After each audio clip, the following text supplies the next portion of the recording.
presenta Motorola con su Moto G72. Hello, Moto.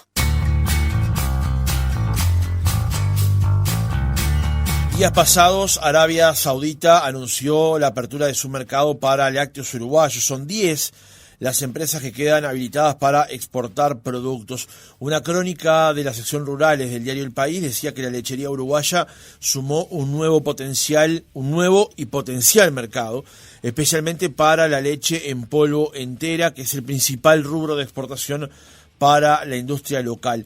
Arabia Saudita abrió el mercado para los lácteos uruguayos. La Saudi Food and Drug Authority comunicó días atrás al Ministerio de Ganadería, Agricultura y Pesca la aprobación del certificado definitivo para exportar leche y subproductos lácteos, publicando en su página web las plantas que han sido aprobadas.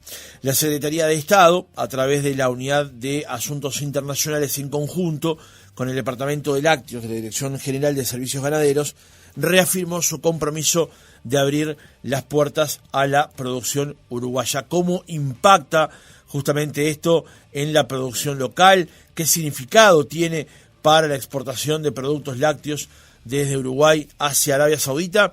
Estamos en comunicación ahora con Juan Daniel Vago, que es presidente del INALE, el Instituto Nacional de la Leche. Vago, ¿cómo le va? Buenos días. Buenos días, un gusto estar contigo y la audiencia. El gusto es nuestro. Vago, cuéntenos, ¿qué impacto tiene esta noticia para el sector lácteo de nuestro país? Bueno, primero el impacto, cada mercado, desde el punto de vista sanitario, ¿verdad? Que se abre, que siempre hubo algunas pequeñas exportaciones, pero no se abrió así un certificado sanitario permanente, digamos, ¿no? Amplio. Y entonces, ya hoy sí, después el sector privado puede abierto, eso puede empezar a comercializar, ¿verdad? O sea, es importante Arabia Saudita por varias razones, ¿no? Primero, bueno, es un país bastante árido, desértico, pero aunque parezca mentira, tiene un 61% de suficiencia. O sea, a pesar de eso, producen leche, sí, exportan leche, lácteos, exportan como Uruguay más o menos, un 2%, como Uruguay, unos 1.100 millones más o menos de dólares exporta a Arabia Saudita, y importa por 2.400 millones de dólares. Pero es interesante porque la otra cosa que hace tiempo que lo venimos viendo y le da mucha potencia, no a Arabia, sino a la posibilidad de mejorar con Arabia otros países, e incluso ampliar los mercados, es que en los últimos 25 años subió, para hacerlo simple, un 3,5% la cantidad de los millones de toneladas consumidos en Arabia, mientras que solo subió un 2,5% de la población. O sea, está viendo en todos estos países, bueno, no solamente los países asiáticos, sino también los países del Golfo, los países árabes, un aumento en lo que es el hábito de consumo, ¿verdad? Y esos hábitos de consumo, una vez que se empiezan a adoptar en los jóvenes, después, bueno, a medida que va transcurriendo la vida y van desapareciendo los más veteranos, los jóvenes de alguna manera lo mantienen y lo trasladan a sus hijos. Entonces hay un doble impacto. Primero, la apertura, y segundo, el potencial. Nosotros cuando decimos que tenemos un panorama excelente para adelante en los mercados de lácteos, como la de lácteos en este caso, puede ser de alimentos, pero de lácteos en general, es por eso, ¿no? Porque vemos que cada vez va a haber más gente en el mundo, 80 millones por año, va a ir subiendo, 400 millones cada 5 años de gente, pero aparte se va cambiando un poco el tema del hábito de consumo, entonces eso lo multiplica y lo fortalece más. O sea que eso es un poco la foto, ¿verdad? ¿A dónde exportan? Y hacerlo breve, después veo las preguntas. Básicamente exportan a Medio Oriente, ellos tienen un tratado con la Unión Árabe, le exportan a Emiratos Árabes, a Kuwait, Omán, exportan, ¿verdad? Y ahí exportan básicamente, bueno, algo de leche fresca, exportan de alguna manera también otro tipo de quesos, muchos quesos, leche fluida, yogur. La leche fluida es interesantísimo porque el arancel que hay para entrar con leche fluida es el 25%. 25 arancel. Uruguay no va a entrar con leche fluida, pero digo, eso lo hace justamente para proteger ese incremento de producción interno que han tenido con costos muy altos, ¿no? Porque no es lo que va a producir en un país lácteo, en Uruguay, un país de clima templado, más bien frío, que producir en lugares desérticos, en condiciones mucho más complicadas. Y bueno, las importaciones, y ahí es lo que más interesante, que creo que tiene para el potencial, básicamente importan a países distintos a los que exportan dentro de su acuerdo de Medio Oriente, ¿verdad? Como decía, a Emiratos, a Oman, Kuwait. Quienes le exportan, o sea, a quienes le importan, y básicamente a la Unión Europea, ¿no? Le exportan también a Nueva Zelanda, todo competidores nuestros, ¿verdad? Emiratos Árabes, pero básicamente la Unión Europea, que es más de un 50%, y Nueva Zelanda ahí tiene casi un 70%. ¿Y qué es lo que importa? Quesos, ¿no? Un 30%. Fórmulas infantiles, y eso es un tema, es 22% importan de fórmulas infantiles, que no es menor, porque eso está medio atado al concepto ese de que el hábito de consumir lácteos con fórmulas infantiles que va desde los niños, y eso después, una vez que se adopta, no se va para atrás. También leche polvo entera, 16%, y manteca, ¿verdad? Y bueno, y los aranceles van variando, con la excepción, hagan entre un 10 y un 15%, un 8% de los quesos. Lo que no tiene aranceles son las fórmulas infantiles, ¿no? Y Uruguay, bueno, alguna de las plantas que fue habilitada, sin duda puede producir también fórmulas infantiles que tienen valor y cada día tienen en estos países más demanda. ¿Cuándo comenzó a negociarse este acuerdo con Arabia Saudita, Vago? Hace tiempo el ministro tuvo ya un par de veces, o sea, que lo que quedaba es terminar de avanzar en el certificado sanitario, ¿no? Que es la parte principal. También nos quedan algunos mercados de Centroamérica para avanzar, y después de ahí viene toda la parte comercial, que es un poco lo que yo te describía. Sí. Nosotros tenemos en INALE una base de datos que es la TDM, ¿no? Trade Monitor Data, que es la misma que tiene INAC, pero nos cuesta algún peso sin duda, pero la tenemos para lácteos. Entonces, salvo la parte sanitaria, que es fundamental para poder entrar, desbloqueado eso, que lo hace el Ministerio de Ganadería, después tenemos una información, todo esto que yo te estoy comentando, mirando un poco la información que vamos a sacar rápidamente de cada país, en base a quienes le compran, a quienes no le compran, los aranceles, los beneficios, y eso ayuda mucho también a tomar decisiones. Sí, esto llevó hace tiempo que se está tratando, había algo, pero era... esto ahora quedó como un certificado sanitario permanente. O sea, antes había cosas que había que ir destrabando una a una para pequeños negocios, y esto yo creo que puede incrementar sin duda este tema de la venta, no solo a Arabia, sino a otros países, ¿verdad? Porque Arabia también, como importa, reexporta, ¿verdad? Y de alguna manera otros países de la zona, que están igual que Arabia, se pueden llegar a sumar también. Es un primer paso para ir entrando en una zona donde es fundamental. No hay que olvidarse que también, como un dato, dentro de ese bloque que yo decía del Medio Oriente, ¿no? La Unión Árabe, está Argelia, también incluido. Y Argelia es uno de los principales compradores que tenemos de lácteos también, ¿verdad? O sea que si Argelia está participando conjuntamente con otros países, Argelia, Emiratos Árabes, Bahrein, Jordania, Kuwait, esos están en ese paquete del acuerdo de la Unión Árabe, que se maneja sin aranceles, donde básicamente exportan los Arabia, y la importación es muy importante, vuelvo a decir, en quesos, fórmulas infantiles, manteca y leche en polvo. Es decir, ahí tenemos productos que podemos perfectamente producir, y bueno, ahí tenemos que ver un poco el tema de mercado, ¿no? El tema de precio, ¿verdad? Porque estamos compitiendo con países como Nueva Zelanda, mismo la Unión Europea, que pagando las cosas aranceles que ellos, pero se suman mercados en un mundo donde China se nos está cayendo desde el punto de vista comercial en cuanto a compra y a demanda, no solo de lácteos, ¿verdad? De lácteos, de carne, de todo.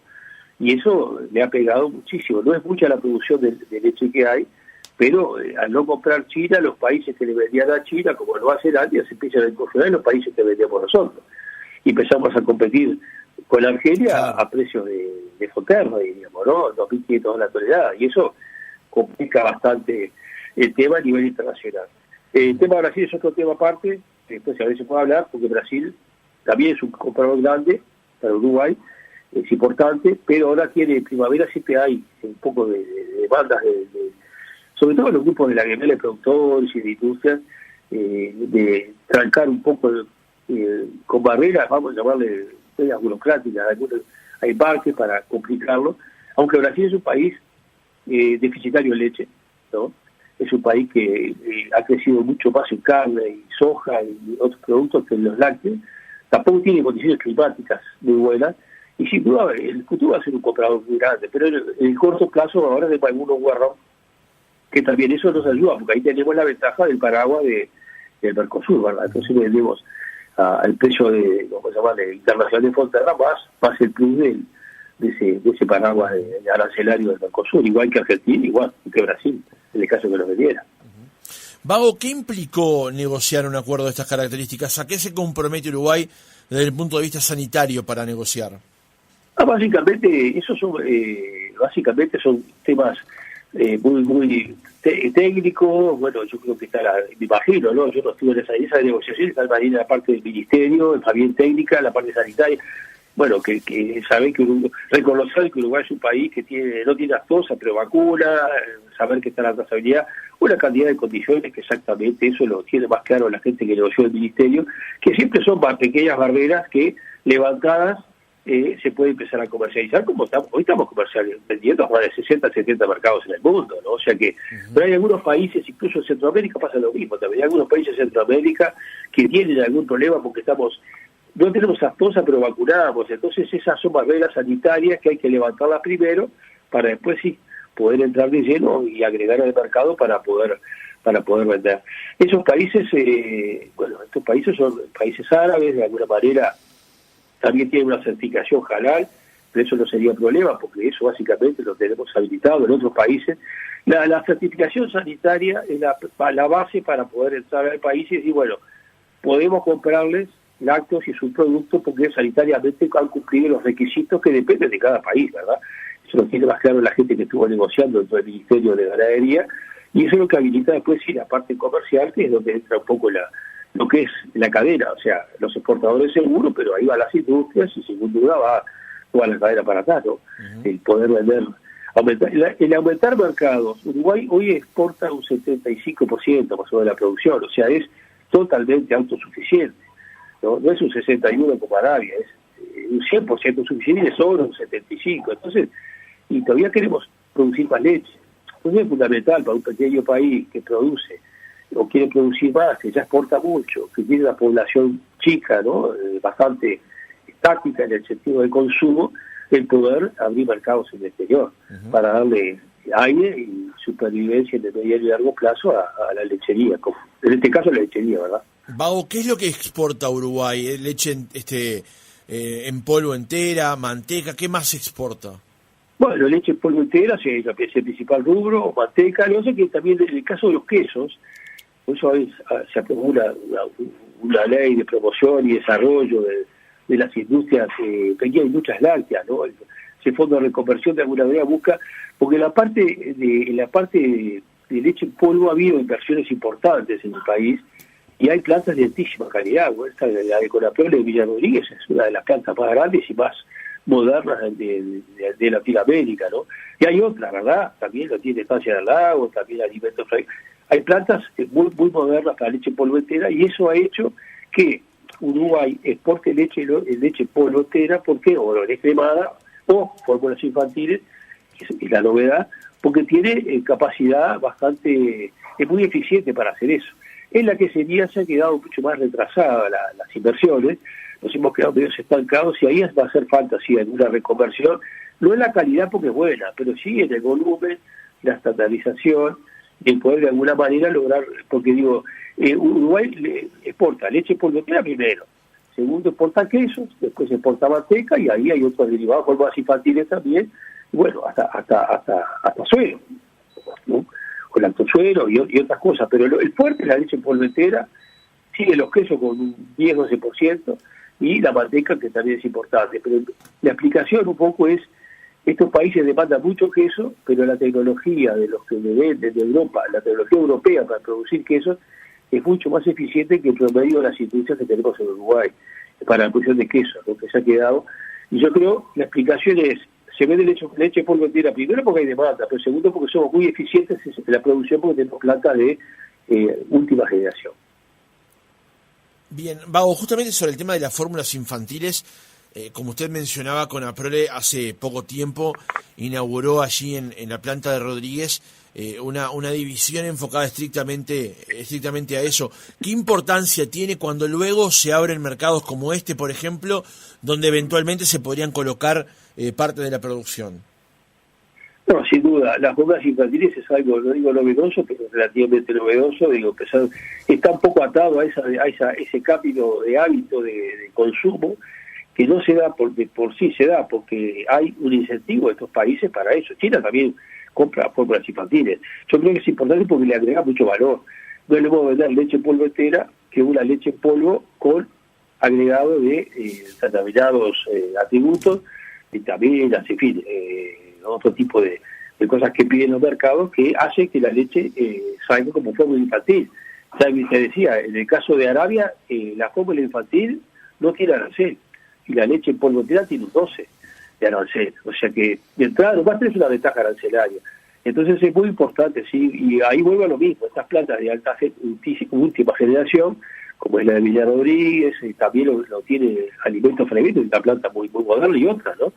Pueden hacer leche y agregarle poder mezclar y agregar estas fórmulas infantiles, que cada día tiene más demanda, y la explicación es un poco eso. No solo es bueno la demanda, sino que esa demanda después es exponencial, porque los que empiezan a consumir desde niños o de chicos lo van a seguir consumiendo toda su vida y van a dejarle a sus hijos y nietos ese hábito, ¿verdad? Y eso es lo que conjuntamente con la cantidad de gente va a crear una demanda muy importante si que hay producción de productos lácteos. Pero la fórmula infantil es fundamental, tal cual lo dice. Son diferentes fórmulas que apuntan a niños, lactantes, más grandes, o sea, apuntan a incluso escuelas, hasta liceos, apunta a ese sector que antes no consumía lácteos y es leche con algo más de agregado. ¿Es agregado valor? Sí. ¿Se puede hacer en Uruguay? Sí. No lo pueden hacer todas. Y es un poco lo que nos diferencia esa inversión en la parte de producción de leche, en polvo, secado de leche y fórmulas infantiles de los quesos. Un ejemplo, Holanda, por ejemplo, que produce y exporta, más de la mitad que exporta es queso, ¿no? Y leche en polvo exporta un 30%. Y en realidad lo que tienen, aparte de muy buenos queseros, tienen altísima eficiencia en la producción de queso, ¿no? Y eso es un poco lo que nos tiene medio más rentables, y es un poco lo que habría que ir revirtiendo para poder generar no solamente queso de calidad, sino ser eficientes en la producción y también tener volumen, ¿no? Para poder tener algo homogéneo que se pueda, en leche en polvo entera o formas infantiles, uno puede capturar mercados que piden volumen. Y en los quesos a veces la disparidad, hay ventas de quesos sin duda, ¿no? Pero a veces se pierde el mercado por volumen, por la falta de inversión que ha habido un poco por un atraso tecnológico que está estudiado básicamente por diferentes razones y que se está tratando de buscar en conversión, sin duda.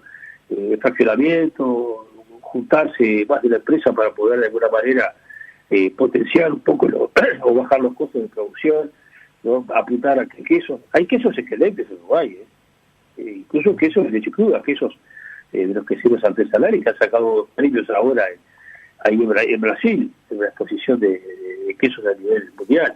O sea, de alguna manera, pero eso se explica un poco que la cartera nuestra de exportación debería tener, sin duda, un peso mayor en infantiles y debería tener un peso mayor en quesos, porque esos dos productos, más allá de la leche en polvo, a esos dos productos le suman más valor, sin duda le agregan valor, en la medida que seamos eficientes. Bien, Bao, en el cierre del reportaje, durante todo el final del año pasado y el comienzo de hemos estado afectados por una sequía importantísima en el sur del país, que por supuesto también alcanzó a la cuenca lechera de nuestro país. La cosa se ha ido de alguna manera mejorando, pero todavía está latente allí el asunto. Usted escribió en su cuenta de Twitter el pasado 22 de agosto, llovieron 35 milímetros en Colonia Valdense, inicio de primavera con buena humedad en los suelos. ¿Cómo está hoy el escenario de la situación hídrica vinculado estrictamente al sector lácteo? La parte hídrica del sector lácteo prácticamente ha quedado, se recompuso, ha llovido bastante bien, casi más de 100 milímetros de todo en la zona de la cuenca. Bueno, en la zona de Valdense esos 35 que había puesto, al final fueron 100 milímetros, más 30 más, o sea, en la parte hídrica estamos muy bien, o sea, se ha recompuesto un poco en la parte hídrica y con la expectativa de que como está el Niño, siga lloviendo, ahora la lluvia siga lloviendo de forma más o menos normal en toda la primavera. ¿Qué es lo que pasa? Hay dos problemas. La parte hídrica está recompuesta, uno lo ve en la ciudad de Montevideo, y el agua que sale ahora es agua dulce, acá en el interior corren las cañadas, se llenan los socavares, viene el pasto. Eso está bien. El problema que tenemos son dos. Uno, la baja del precio de la leche, ¿no? Que está bajando, y estaba en 17 pesos, para hablar en pesos, y va a bajar a 13.80 el Conaprole, que es un poco lo que rige, hay empresas que pagan menos, o sea, es una baja de muchos pesos, casi 4 pesos, ¿verdad? Bajó de 45 centavos a 36 centavos de dólar. Y el segundo problema, porque con ese índice de precio, capaz que uno puede pasar la primavera, que siempre hay más pasto, pero tenemos en la mochila de la sequía, que es lo que tú preguntabas. La sequía a la leche de día le costó 130 millones de dólares al sector primario. Son unos cálculos virales, están muy parecidos a lo que calculó Conaprole para sus remitentes y otras empresas. Y si uno divide esos 130 millones de dólares en la leche que se remitiría en todo un año, nos está dando 2,28 pesos, ¿no? Por litro. Entonces, ¿qué pasa? Con 13.60, 13.80, que es lo que estaría la leche en agosto, capaz que sí podemos tirar un tiempo corto, sin ganar y sin poder pagar muchas deudas, pero el sobrecosto de la sequía, esa mochila la tenemos, ¿no? Porque todo lo que se gastó en la sequía, que fue mucho, y que hizo mantener la producción de leche, ahí se mantuvo. La lechería fue la cadena de valor que más resistió. Casi mantuvo la producción, casi no está igual que el año pasado. Si miramos el términos de la vez, está un 6%, un 7% más en julio que el año pasado en la rendición. Y eso fue a costa de plata, o sea, reservas caras, escasas, de regular calidad, y todo ese esfuerzo que suman esos 130 millones de dólares, que son una estimación que hizo Inales, pero está bastante prevista para toda la lechería, pero básicamente le pega al sector primario, es el problema, ¿no? Y bueno, entonces, llovió, viene la primavera, va a haber pasto, se van a bajar los costos sin duda, pero hay que alejarse un poco con prudencia y ver cómo se puede pasar, sin ir desmantelando a las empresas, pasar un poco esta bajada de precios. Igual, fue preferible haber mantenido un precio de 45 centavos de dólar, que fue demasiado, capaz, un precio altísimo, durante el invierno y la sequía, y que baje primavera, que hubiera sido al revés. Si este precio hubiera sido en el invierno, hubiera quedado el central, ¿no? O sea, el esfuerzo que se hizo para mantener ese precio, que lo hizo la industria, y nos ayudó mucho Brasil. Brasil lo compró muchísimo, casi el 60% iba a Brasil, a un precio que era mayor que los 3.000 y pico de dólares del mercado internacional, por el arancel, por el paraguas arancelario que tenemos común.